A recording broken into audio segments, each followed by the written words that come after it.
दिनक परे आलोकर पर्व दीपावली।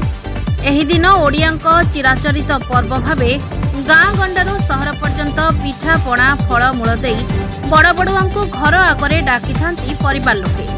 एका सांगरे काउरिया काठी को चलाई सपरिवार सह साही पड़ोशी और बंधु बांधवक सह मिलीमिशी डाकती बड़ बड़ुआ हो अंधार रे आस दीपावली आलोक देखी आमको आलोकित कर हो बोली कही काउरिया काठी लगाई पूजा करिथांती।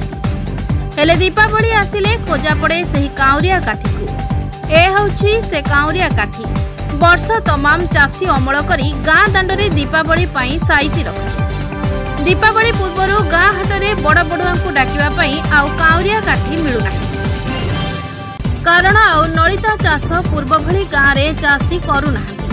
समस्त चाषी एवं धान और परिबा चाष मुहा हेउछंती जेउथिपाई चलित दीपावली रे गाँ गुड़िकरे बड़ बड़ुआंकु डाकिबा पाई काउरिया काठी बा नलिता काठी मिलुनाही। आउ जहा मिलुछि ताहा नियंटिया।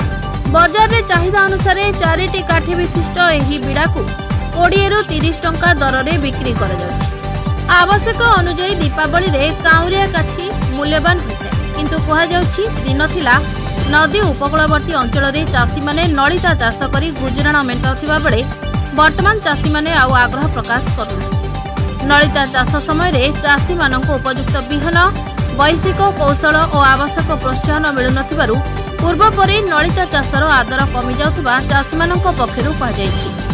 Bureau report JMJ news.